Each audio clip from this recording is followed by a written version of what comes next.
HTB family, how's it going? Welcome to Hold the Ball, your home of pure rugby league. Hope you guys are well. Thank you again for tuning in. Yes, this is my discussion here on injuries, and I get it.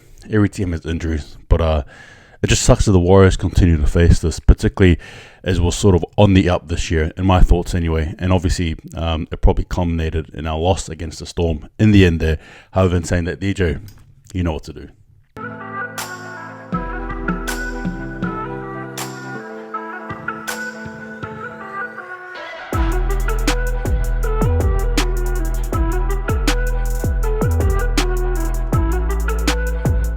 Alright guys, hope you guys are well on this Friday. The Warriors have been battling this year. I think we've obviously been battling opposition. We've been battling some I suppose really tough calls, and I suppose we're not the only ones, right? Every other team sort of faces this, I guess. And we've also been battling another thing as well, fitness. In other words, players that are not getting injured basically. The Warriors this year, I don't even think we've been able to implement a spine, a starting spine that's played more than 1 week together. Our strongest squad, I think, probably came to the fruition in round one, I think anyway, against the Knights. And since then, it's been basically puzzle pieces, trying to throw them together, hoping they stick, trying to make them stick.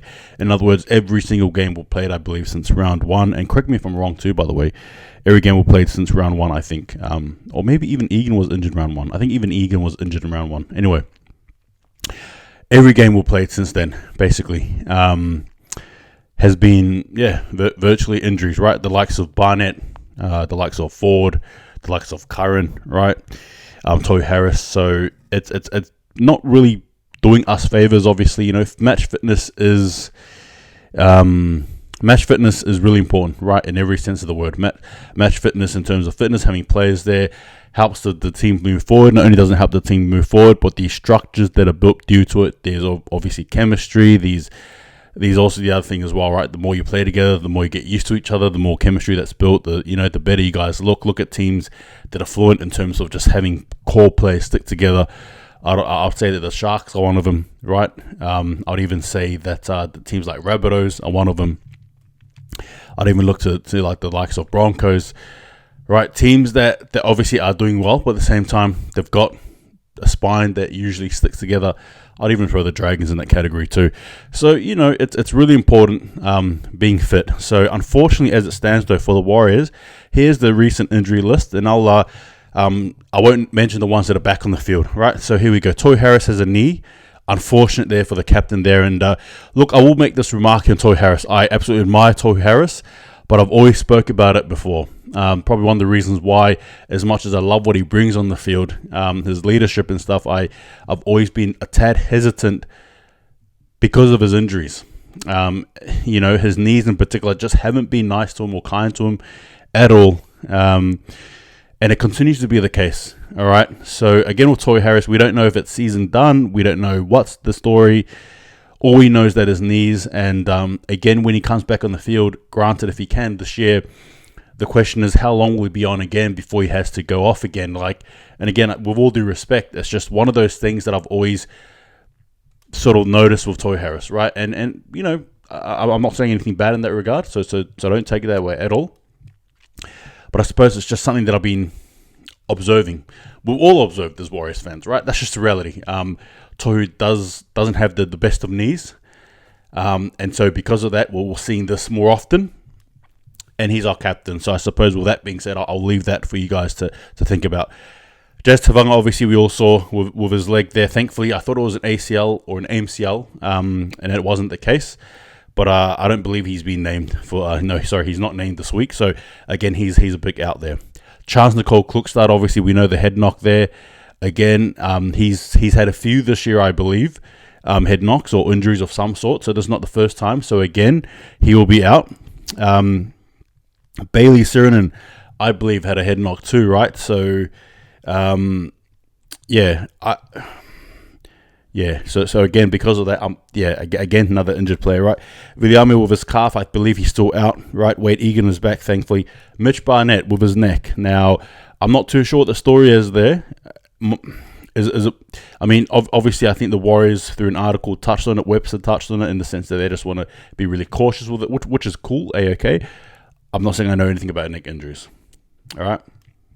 What I'm saying though is, obviously, it must be worse, possibly, than what we're being led to believe. Possibly, I don't know. Anyway, and obviously, Te Maire Martin there with a leg there and a tackle that I would have argued was a hip drop tackle.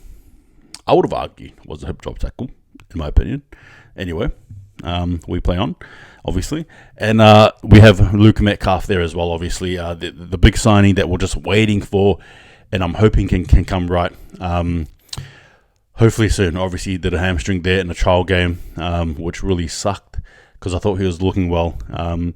However, these things happen, and you've just got to mitigate them and hope for the best there. So again, see the injury list there? That's about 1, 2, 3, 4, 5, 6, 7, 8 injuries there to the Warriors squad, and a few of those players there are starters, right? Tohu Harris, Tevanga, Charles Klukstad, Barnett, Te Maire Martin. You get what I mean? And I spoke on it before, the spine. Warriors spine have not been able to... We haven't even been able to string 2 games together. 2 games together. Unfortunately, if it isn't one player being out, it's the other one. It's just a mess. Our spine is actually supposed to be this: Nicole Klukstad, right? Te Maire Martin, Sean Johnson, Wade Egan. That's it. Look around the rounds there. Let me know if you can actually find those 4 names playing together. Honestly, it's a tough challenge to do, and it's going to continue to be that way.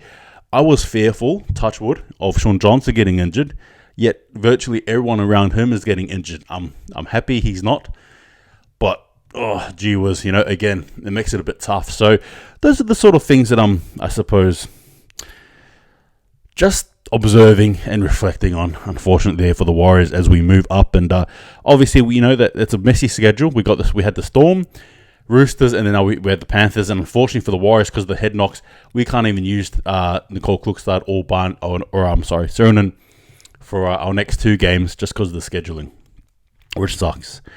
But hey, it is what it is, right? You help the NRL, and they help you back, I guess, right? They help you back. They give you tenfold what you gave them. So there you go.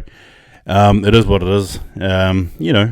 What can I say? Anyway, I'm happy though that Dylan Walker was let out. Good job. He shouldn't have been sent to the bin anyway. I argue this case. I've said we've seen this before so many times. We've seen it before so many times where players have fallen like that incidentally. Dylan Walker can't help that his elbow is there. He did not on purpose intentionally try to drive his elbow into the head of Gatot. There's just no way. Why would he do that for? No intention. And we got binned, and the rest is history. So again, anyway, it makes me sick. I want to stop. Bless you all. Take care. Hold the ball.